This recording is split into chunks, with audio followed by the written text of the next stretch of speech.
5 years ago, as I was about to commence teaching the strategic management course at a B school, a student approached me.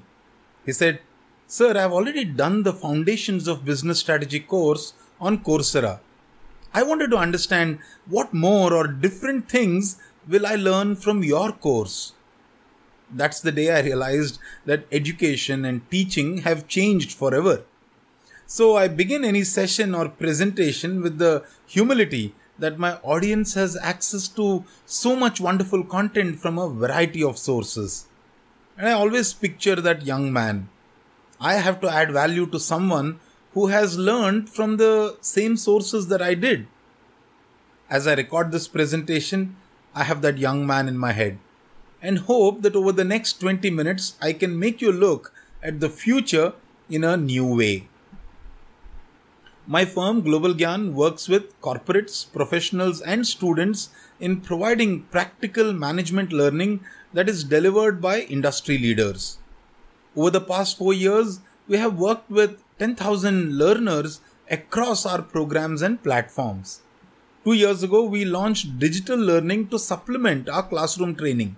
And last year, 50% of our revenues came from standalone digital learning. And in the past 3 months, everything we are doing is virtual and digital. We have seen inquiries and user numbers shooting up. Why am I sharing this? I think there are some interesting lessons about the future of management education that we are seeing, hearing and experiencing right now. And I want to touch on that in the second half of this presentation. Let me begin with what is happening around us and how it will impact all businesses. The phrase social distancing may have become very popular in recent times, but the forces of distancing had already been set in motion. As many of us moved away from our homes and countries in search of better education and economic opportunities, families became nuclear, and technology encouraged us to remain in touch even when we could not physically connect. Social distancing has been underway for decades. In recent years, the tremendous growth of social media, e-commerce, streaming entertainment and all forms of hyperlocal delivery are proof of our desire to physically isolate ourselves from others. What COVID-19 has done is to accelerate this behavior shift. The first multiplier force of COVID is forced experimentation.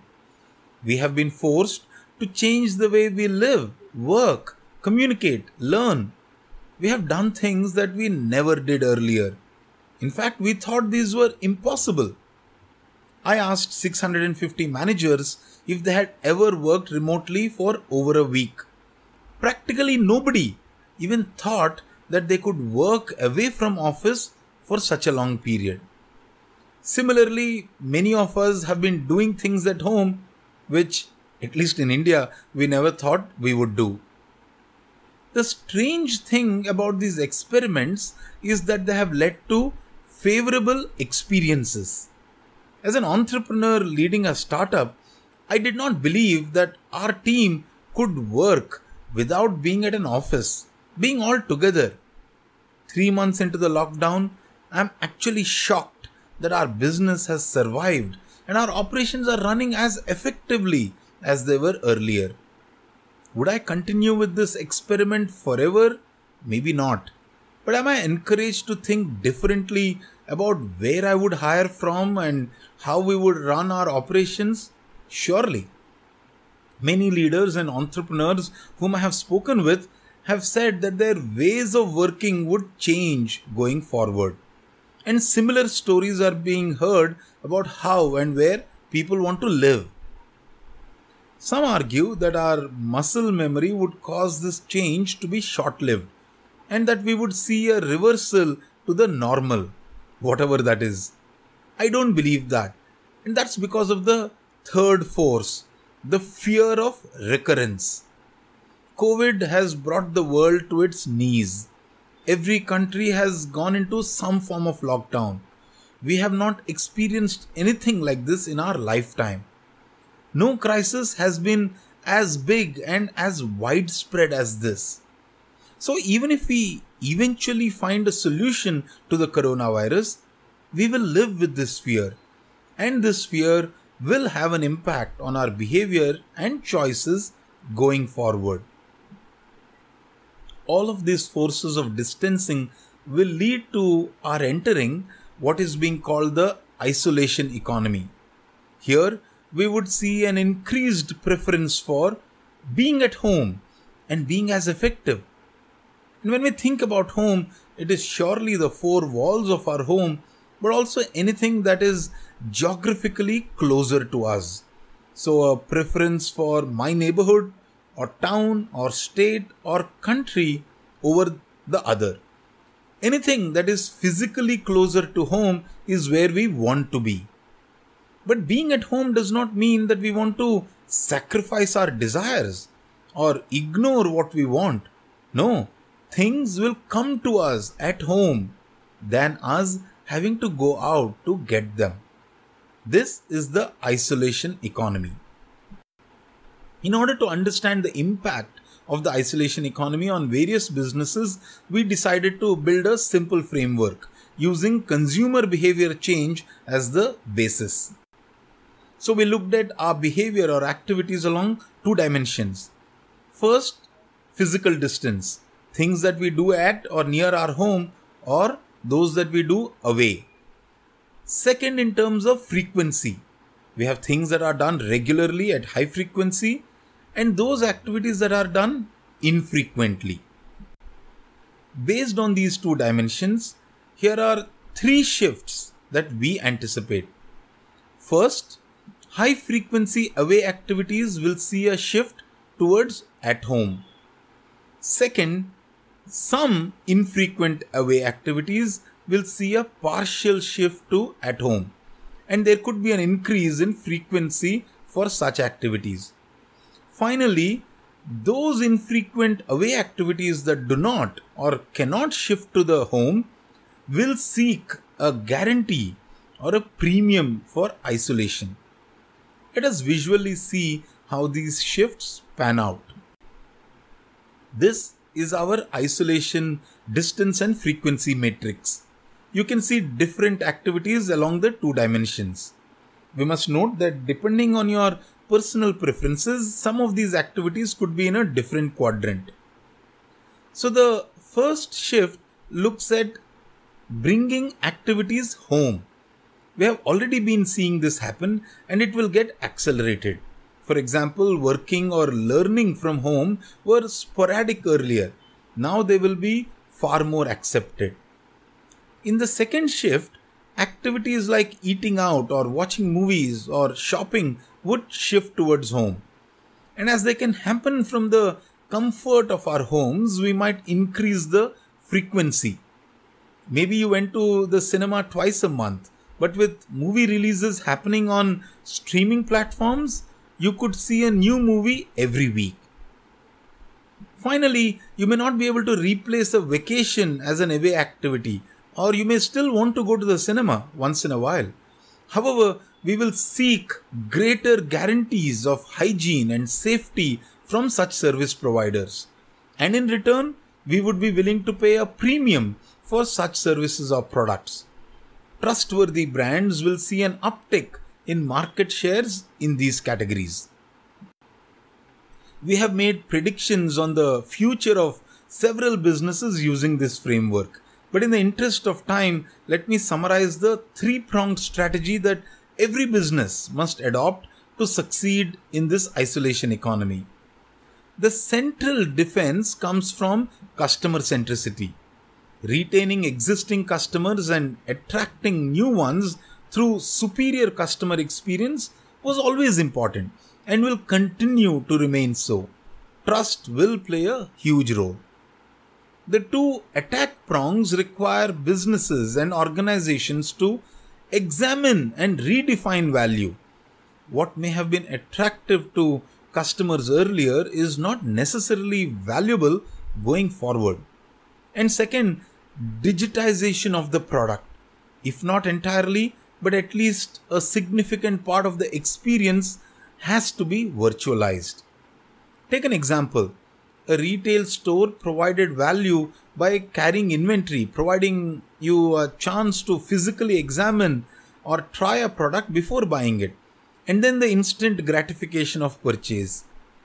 However, if customers have a preference to not visit crowded retail stores, what can the store do? Should it become a local inventory hub for e-commerce? Should it become a customer experience or education center by appointment only? How should it create a virtual presence to engage with customers? Those are the types of questions that businesses would need to ask themselves.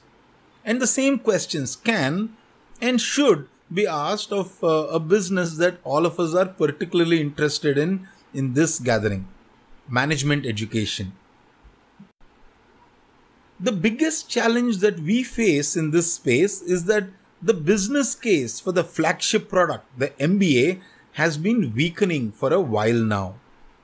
With its large upfront investment and a doubtful ROI for many students, the economics of the product are not attractive to many customers.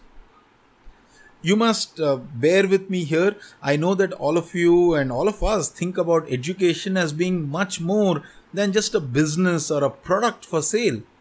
And I have immense respect for that point of view. But for this analysis, I find it very fruitful to employ the principles of management that businesses use, the same principles and methods that we teach our students. So hopefully we will benefit from using them. The other huge problem of the MBA is that it creates immense dissonance in the students. For 2 years, MBAs are taught to become leaders. Our case studies ask them to put themselves in the shoes of CEOs and take such decisions like brand strategies, M&A, organizational transformation, and many others. They graduate and most of them become a sales officer for a consumer product company selling soap to a rural distributor. Or they might join a bank where they're asked to analyze the credit portfolio and chase up bad loans. This makes them feel bitter. First, about their employers, because they feel they're being undervalued. I had developed a great campaign in my brand management course, but now I'm doing this low-level job. Later, as the manager builds various lived experiences, the bitterness shifts towards management education and anything to do with theories and frameworks and concepts which actually never helped him or her in the job. Finally, today's youngsters are in a hurry to start working and earning. With the rise of startups and gig working, they don't want to get burdened by huge loans that would prevent them from pursuing flexible career opportunities. Given all these, I believe that management education, at least the MBA product, is now a red ocean. The value proposition is no longer as attractive. The product is designed as a one-time education event with risky upfront investment, and too many business schools are competing for the shrinking demand. On the other hand, what the market wants is continuous and lifelong learning. Pricing across industries is seeing a shift towards asset-light and pay-per-use models. Finally, the intense rivalry is missing the many untapped market opportunities like corporate training and the looming threat of digital learning upstarts. In such a red ocean, can we create a blue ocean? Can we redefine value to the customer and use digital to enhance the customer experience? I'm sure there would be several innovative ideas in this space, but I would like to propose a concept: learning as a service, modeled on software as a service and the various other as a service models. For this offering would be very simple. Grow as you learn.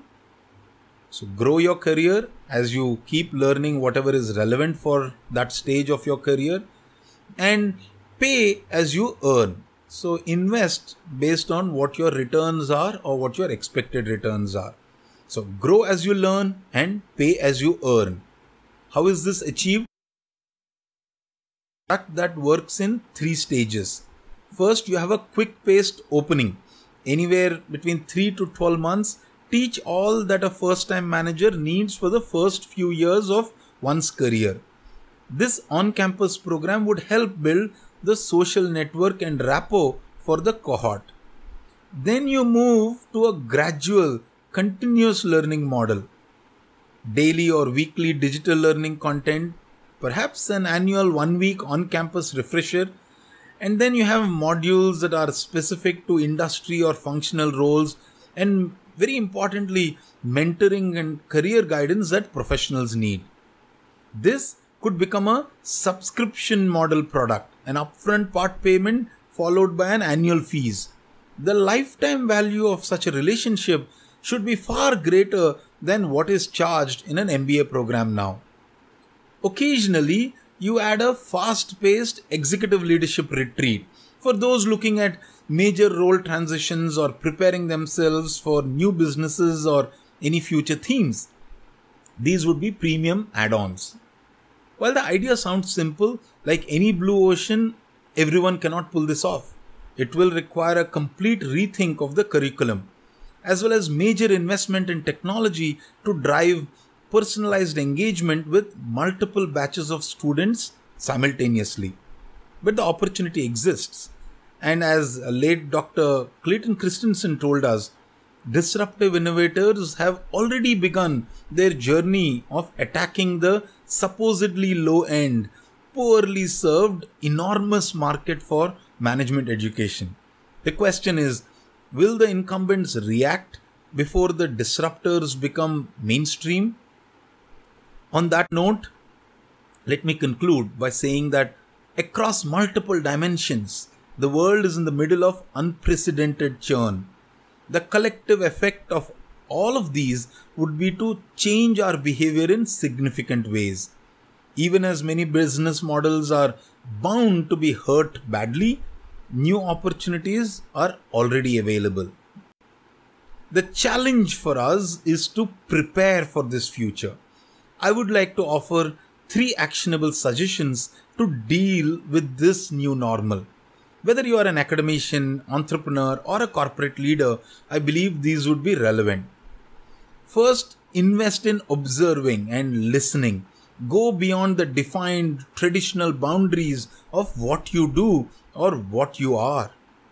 Second, act immediately. Run experiments. Test ideas in the market. Don't wait for things to get clear or become normal. Remember, it is not the hope economy. Finally, hyper-communicate with all your stakeholders. There is tremendous doubt, confusion, and fear. Only through engagement can we build confidence so that we become energy multipliers in our communities and organizations. Thank you for your patient hearing and giving me an opportunity to share my views on leadership and innovation in the post-COVID world. I hope we can continue this conversation through the various social media channels in which we are connected. I look forward to your comments and feedback. Thank you.